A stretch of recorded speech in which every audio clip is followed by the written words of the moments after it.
rakyat-rakyat. FYP Bocor Pagi. Oke, ini lihat mata. Kenapa lu biru? Lu kenapa biru? Wah, mata Raffi biru. Lu kenapa, Bi? Lu kenapa? Ada apa dengan rumah tanggamu? Bukan.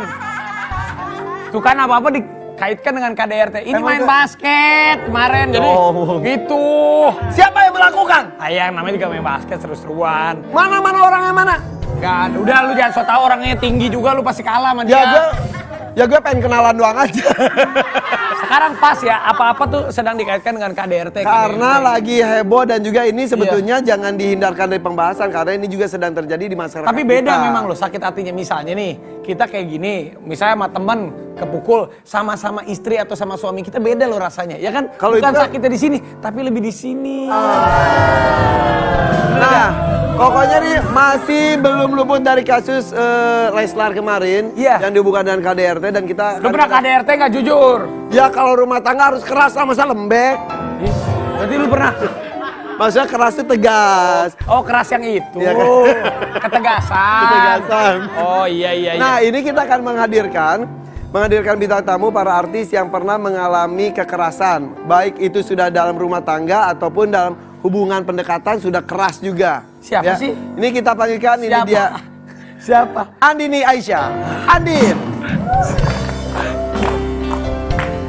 Halo. Hai Andin. Apa kabar? Alhamdulillah. Ih Andin. Happy anniversary ya. Terima kasih ya. Iya. Happy anniversary hari ini. Kok Andin tahu ya? Aku Tahu anniversary dong. tapi istri aku belum pulang. Ada apa sih sebetulnya? Gak tahu itu gue di Korea nggak pulang-pulang. Udahlah. Aku juga ulang tahun 15 Oktober kemarin. Selamat ulang tahun. Terima kasih. Iya. Andin, Ya. aku pernah baca Yes. di Instagram ataupun di YouTube-nya siapa. Kamu pernah speak up akhirnya, maaf nih, pernah di KDRT-in sama mantan. Lu kan mantannya lu ya, ngomong aja Din. Iya, emang lu dasar lu ya. Lu apaan laki-laki nggak tahu diri. Sabar Bu. Iya, Din. Bener. Sabar. Kita lihat artikelnya Lu dulu ya? ya. Coba. Bukan. Enggak, gue cuma panas. Kita lihat dulu, Udah, yuk. kita lihat dulu. Ini kita lihat nih, ini kita lihat dulu nih artikelnya. Aduh, tulisannya apa nggak kelihatan. Andin Aisyah pernah jadi korban abusive relationship. Ditonjok hingga dicekik pacar. Ya bener, Din. Itu kapan, Din? Dicekek. Udah lama sih, ceritanya udah lama. Cuman aku ya beberapa kali aku ceritain di podcast. Waktu itu sama Daniel, sama Mary Riana. Ya. Tapi kemarin ini kayaknya baru 3 hari yang lalu kayaknya aku sempat nge-tweet karena di Twitter kan lagi Rame. banyak Ya, betul. obrolan tentang itu. Jadi Betul. aku jump into the conversation gitu. Ini sesuatu yang sebetulnya banyak orang malu untuk mengungkapkan. Ya, betul. Tapi waktu itu kan Andin maaf ya, kan belum berumah tangga. Itu aja orang yang punya relationship dekat atau pacaran aja. Ya. Untuk melaporkan ataupun cerita aja pasti Ya. susah ya. Makanya aku nggak bisa bilang ini KDRT karena belum Iya, berumah bener. Rumah tangga. tangga. Jadi Kekerasan memang itu abusive relationship toxic atau ya domestic violence masuknya. Ya. Aku juga nggak langsung bisa cerita sih Vi waktu itu. Ini baru bisa cerita ya. Setelah bertahun-tahun. 3 tahun terakhir. Sebentar, Padahal kejadiannya udah lama Puluhan banget. tahun. Saat itu siapa aja yang tahu? Atau lu sembunyiin? Nggak tahu sih, aku sembunyiin. Oh. Aku sembunyiin. Kamu sembunyikan? Karena kayak aku berusaha sekali supaya papa mamaku juga nggak tahu. Yang mana sebenarnya itu pasti sulit sekali kan kita tinggal serumah. Maksudnya Iya. Orang tua. Sama Itu kan orang pasti tua. ada bekas kekerasannya. Iya. Biru-biru, lebam Betul, atau betul. sampai sebegitunya. Sampai sebegitunya. Tapi Kayak aku gini lebih parah dari ini ya?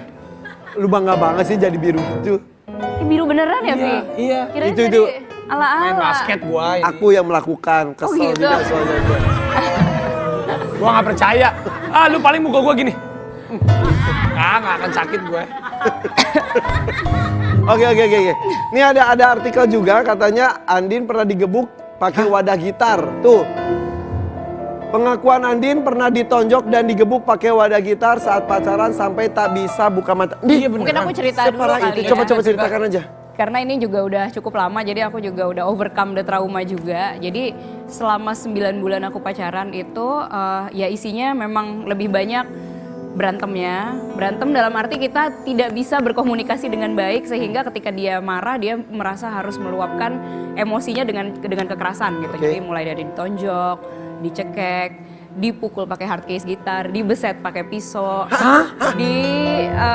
diturunin kayak kayak berantem di jalan tol sampai akhirnya kayak aku buka pintu dan mau guling-guling gitu di jalan tol. Jadi hal-hal semacam itu gitu. Sebegitunya. Sampai sebegitunya. Dan lu saat itu diam. Enggak, aku juga berusaha sebenarnya karena aku yakinnya kayak wah nih gue pasti mati di tempat nih kayaknya bisa terjadi seperti itu gitu karena pikirannya kan udah itu kan kejadian dalam sepersekian detik gitu loh Van. Maksudnya bukan yang kayak bisa mikir gitu kitanya kayak aduh next detiknya apaan nih gitu. Jadi ada usaha untuk kabur ada banyak gitu ya. Dan pernah kabur beneran pernah cuman karena rumahnya tuh kayak masuk kompleks jadi aku kayak lari gitu. Aku berusaha untuk nyari sesuatu. Terus ya ternyata mobilnya dia lebih cepat daripada lariku gitu. Jadi akhirnya ketangkep lagi. Oke. Dalam waktu 9 bulan mengalami kekerasan beberapa kali dong. Sering ya. Enggak ya. Dari kekerasan satu ke kekerasan lain. Terus apa yang membuat Andin akhirnya memaafkan? Oke, ini sebenarnya akan sulit akan sulit dicerna sama orang yang belum pernah merasakan sebenarnya gitu. Tapi aku bisa cerita gini. Jadi waktu pertama kali aku dipukulin gitu dan aku ngerasa wah ini udah nggak bener nih. Udah pasti aku putusin gitu. Harusnya. Tapi memang aku putusin waktu itu. Tapi abis itu biasanya tuh minta maafnya tuh sampai yang kayak nangis-nangis, sujud-sujud atau yang kayak sesek nafas gitu yang sampai kayak gue nggak bisa hidup tanpa lo kayak gitu rasanya gitu. Jadi akhirnya balikan lagi. Kayak benar-benar merasa nggak kayak aku jadi merasa bersalah dan bertanggung jawab atas dan ada keinginan untuk merubah karakter si orang tersebut saat itu. Karena menurut dia Cuman aku yang bisa ngerubah. Akhirnya balik dia lagi. membutuhkan bantuanku untuk bisa mengubah hidupnya dia. Jadi gitu, kira-kira. caranya begitu makanya akhirnya kamu merasa bersalah dan Iba ya udah deh gue balikan lagi gue pengen merubah lu supaya lu lebih baik gitu kan. Pernah nge-tweet juga katanya setelah gue balikan dia ngulangin hal yang sama. Lalu gue putusin lagi. Abis itu dia nangis-nangis lagi. Mohon-mohon sampai gue kasihan. Terus gue luluh lagi. Begitu aja terus selama 9 bulan isinya ditonjok, dibeset, dicekik. Ya Allah dipukul pakai hardcase gitar, putus nyambung, minta maaf dan luluh.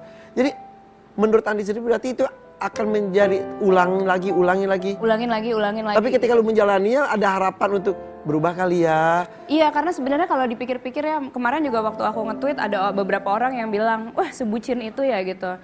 Aku coba flashback sebenarnya nggak bucin juga sih karena nggak bener-bener balikan karena aku cinta banget sama dia, bukan seperti itu gitu. Tapi lebih kayak kasihan siapa lagi yang mau nolong dia kalau bukan gue nih gitu. Kayak ada perasaan seperti itu gitu. Walaupun mengorbankan diri. Tapi kemarin kita ngobrol sama psikolog katanya kalau karakter itu susah dirubah ya katanya ya. Iya, tergantung. Karakter tuh nggak bisa dirubah tapi keadaan yang bisa berubah. Nah, Cuma kalau karakter tuh nggak bisa berubah. Ini sesuatu yang kayak years ago itu gue nggak tahu sama sekali gitu. Maksudnya aku nggak cerita ke teman-teman, nggak cerita ke keluarga. Jadi informasi yang kayak gini nih nggak mudah buat didapat kayak dari psikolog seperti ini gitu. Makanya kalau sekarang semuanya nih udah gamblang di depan mata, aku sangat berharap semua yang sedang mengalami seperti sekarang ini jadi lebih open minded gitu terhadap. Jadi Andin di sini bukan berarti ngebahas masa lalunya, tapi speak up supaya menjadi pelajaran. Betul. Tidak hanya buat Andin, tapi perempuan-perempuan dimanapun lebih berani mempertahankan diri, betul. Punya hak untuk selamat. Keputusan memang ada di tangannya masing-masing, tapi kita semua juga punya hak untuk memiliki hidup yang lebih baik gitu. Karena aku yakinnya kalau waktu hari itu aku terus-terusan mempertahankan hidupku dengannya, hari ini aku nggak punya hidupku yang seperti sekarang ini gitu. Mungkin hidupmu hanya untuk hidupnya terus, bukan hidupmu untuk hidupmu. Iya betul. Iya betul. Karena kan untuk membahagiakan orang, bahagia diri sendiri juga. Betul.